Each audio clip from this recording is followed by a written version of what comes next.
मंडळी नमस्कार। झाडाचं पान पाहून आपल्या लक्षात आलं असेल कदाचित की हे झाड नक्की आहे कशाचं। तर आपण उभे आहोत आपल्या भक्तीच्या परसबागेमध्ये। इथे जमिनीत हे झाड आपोआप उगलेलं आहे आणि माझाही शोध चालूच होता की हे झाड नक्की कशाचं आहे।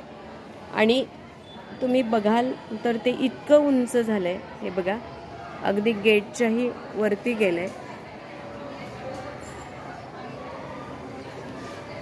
आधी सुरुवातीला असं वाटलं की हे छोटंच झाड असेल, परंतु ते आता इतकं मोठं झालंय आणि त्याची पानं, त्याचे काटे हे सगळे वांग्याच्या झाडाप्रमाणे आहेत।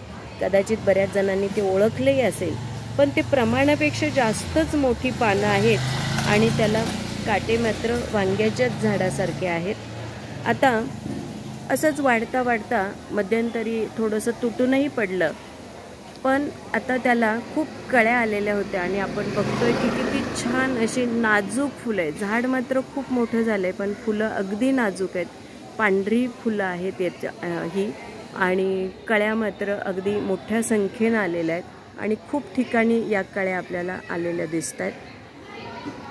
पांढरी फुलं आणि मध्यभागी पिवळ्या रंगाचे पुंकेसर, आणि मग पुन्हा अगदी मध्यभागी, त्याच्याही मध्यभागी, पुंकेसरांच्या मध्यभागी पांढऱ्या रंगाचा स्त्रीकेसर असं हे दिसतंय चित्र।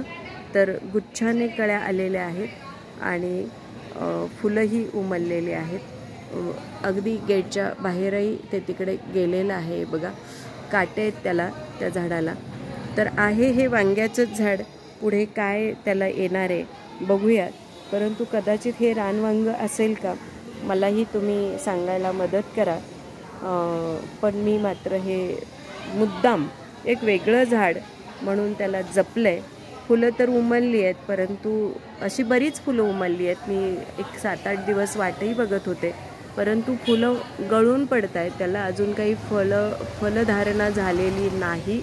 आणि म्हणूनच मला नक्की हे झाड कशाचं आहे ते अजून तरी समजलेलं नाही, परंतु काटे मात्र वांग्यासारखेच आहेत आणि कळ्या मात्र अगदी घोस, कळ्यांचे घोस मात्र इकडे आपल्याला लागलेले दिसतात। प्रत्येक शेंड्यामध्ये याचे हे घोस आहेत। तर असं हे वेगळंच झाड आपल्या बागेमध्ये दिसतंय। मागे एकदा पक्ष्यांनी याच्यावर घरटंही केलं होतं, म्हणून मी म्हटलं की जीवो जीवस्य जीवनम, किंबहुना चला ठीक आहे, याचा उपद्रव तर आणखीन काही नाही आहे आणि आपल्या बागेत वनस्पतींची विविधताही पाहायला मिळते। आणि मीही उत्सुक आहे की हे झाड नक्की कशाचं असेल। वांग्याचं असेल तर आपल्याला आनंदच होईल, म्हणजे त्याला जर वांगी आली तर आनंदच होईल, परंतु हे नक्कीच रानवांग असलं पाहिजे इथपर्यंत तरी मला असं वाटतंय। तुम्ही मला सांगाल। आणि त्याची उंची, त्याची पानांची साईज हे खूपच मोठं आहे। काटे मात्र अगदीच इटुकले पिटुकले आहेत, हे बघा, परंतु ते अगदी वांग्यासारखेच आहेत। पाहूयात काय नेमकं पुढे होणार आहे ते।